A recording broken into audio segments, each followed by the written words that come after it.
अक्षय तृतीया का त्योहार 10 मई को पूरे देश में मनाया जाएगा। इस दिन सोना खरीदना बेहद शुभ माना जाता है। अगर आप भी इस मौके पर सोना खरीदने के बारे में सोच रहे हैं तो इस वीडियो में मैं आपको बताऊंगी कि गोल्ड की शॉपिंग करते वक्त आपको किन बातों का ध्यान रखना जरूरी है। देखिए, सोने की बढ़ती कीमतों के कारण आजकल मार्केट में नकली सोना भी खूब बिकता है। ऐसे में सोना खरीदते वक्त कुछ बातों का ध्यान रखना बहुत जरूरी होता है। अक्षय तृतीया पर सोना खरीदने के बारे में अगर आप सोच रहे हैं तो इस वीडियो का एंड तक देखिए। आसान सी टिप्स हैं जो आपको ध्यान रखनी है। Hi, this is Bhavna and you are watching Good returns.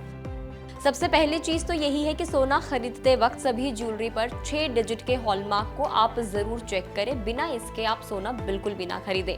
Hallmark सोने की सरकारी गारंटी होती है। सेकंड पॉइंट ये है कि सोना खरीदते वक्त ज्वेलर से मेकिंग चार्जेस के बारे में आप जानकारी जरूर प्राप्त कर लें। खासतौर पर अक्षय तृतीया के मौके पर अगर आप शॉपिंग कर रहे हैं तो कई ज्वेलर्स ग्राहकों को ज्वेलरी के मेकिंग चार्जेस पर 50% तक का भी डिस्काउंट ऑफर दे रहे हैं, इसलिए आप इस चीज का ध्यान जरूर रखें। अगली बात जो आपको ध्यान रखनी है वो ये है कि सोना खरीदने के बाद उसका बिल लेना आप बिल्कुल भी ना भूलें। इसमें सोने की शुद्धता यानी कि उसकी प्योरिटी, उसका वेट आदि जितनी भी जानकारियां होती है वो सारी चीजें दर्ज होती है और उसके बारे में आपको इन्फॉर्मेशन होना बहुत जरूरी है। अगली जो बात आपको ध्यान रखनी है वो ये है कि गोल्ड खरीदते वक्त सोने के वजन को आप जरूर चेक करें। इसके साथ ही आप ये भी चेक करें कि सोना कितने कैरेट का है। कैरेट से सोने की प्योरिटी का पता चलता है।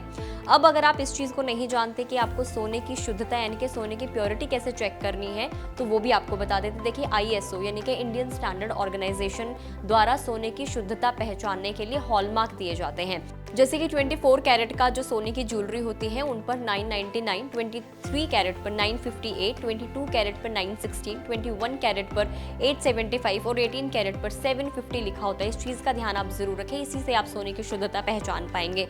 और ज्यादातर सोना 22 कैरेट में बिकता है, वहीं कुछ लोग 18 कैरेट का भी इस्तेमाल करते हैं। 24 कैरेट में कभी भी ज्वेलरी नहीं बनती है क्योंकि जितना ज्यादा कैरेट होगा सोना उतना शुद्ध तो कहलाता है, लेकिन ज्वेलरी इसलिए नहीं बनती क्योंकि वो बहुत ज्यादा डेलिकेट होता है। अब अगर आपको नहीं पता कि 22 कैरेट और 24 कैरेट में क्या अंतर होता है वो भी जान लीजिए। देखिए, 24 कैरेट गोल्ड जो होता है वो 99.9% प्योर होता है और 22 कैरेट जो सोना होता है वो 91% प्योर होता है। इसके अलावा 22 कैरेट गोल्ड में 9% अलग अलग धातु जैसे कि तांबा हो गया, चांदी हो गई, जिंक हो गया, ये मिलाकर आभूषण तैयार किए जाते हैं। आपकी ज्वेलरी इसी से तैयार की जाती है। जबकि 24 कैरेट सोना जो होता है वो शानदार सोना होता है, लेकिन जैसा आपको बताया कि उससे ज्वेलरी जो है वो नहीं बन पाती है, इसलिए ज्यादातर दुकानदार 22 कैरेट में सोना बेचते हैं। तो जब आप ज्वेलरी लेने के लिए जाते हैं तो 22 कैरेट के जो प्राइसेस हैं वो आप उस दिन जरूर चेक कर लें। अब क्योंकि हम पिछले कई वक्त से देख रहे हैं कि सोने चांदी की कीमतों में बहुत ज्यादा उतार चढ़ाव देखने को मिल रहा है। अगर हम अप्रैल के शुरुआती दिनों की बात करें तो सोने ने अपने ऑल टाइम हाई रिकॉर्ड भी टच किया है, लेकिन उसके बाद से हम लोग देख रहे हैं जैसे अक्षय तृतीया का फेस्टिवल नजदीक आ रहा है तो सोना अपने जो पीक 75,000 का बनाया था उससे वो धीरे धीरे कम हो रहा है और तकरीबन 71,000 का जो लेवल है वो ये टच कर चुका है। अब इस पे एक्सपर्ट्स क्या कहते हैं कि क्या कुछ आगे सोने की चाल रहने वाली है।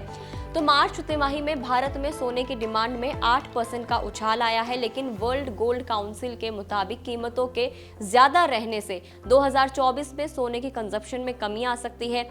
टेक्निकल रूप से देखें तो सोने की कीमतों में पॉसिबल रिवर्सल के संकेत भी मिल रहे हैं। वीकली चार्ट्स पर कई ऐसे संकेत हैं जो ओवरबॉट कंडीशंस को दिखा रहे हैं। 71,200 के लेवल से नीचे 70,200 रुपए पर सपोर्ट दिख सकता है। गिरावट जारी रहने पर अगर सोने की कीमतें ज्यादा नीचे जाती हैं तो 69,600 से 69,000 रुपए प्रति 10 ग्राम तक वो जा सकती हैं। इसके बाद जो कीमतें हैं वो 71,600 का प्रतिरोध पार करने पर 72,800 और फिर 74,000 के लेवल की तरफ आगे बढ़ेंगी। यानी कि अभी कुछ टाइम तक इसमें थोड़ा करेक्शन देखने को मिलेगा, लेकिन आगे जो इसमें तेजी है वो जारी रहेगी। और अगर आपने गुड रिटर्न्स पर एक इंटरव्यू नहीं देखा है, मनोज जैन जी के साथ वो इंटरव्यू है जो कि पृथ्वी फिनमार्ट के डायरेक्टर भी हैं, उनकी प्रोडिक्शन ये कहती है कि इस साल के एंड तक जो सोना है वो 78,000 रुपए के लेवल को पार कर लेगा। तो अक्षय तृतीया पर शॉपिंग अगर आप करने जाते हैं इन चीजों का आप जरूर ध्यान रखें। वीडियो आपको पसंद आई हो तो लाइक कर दें।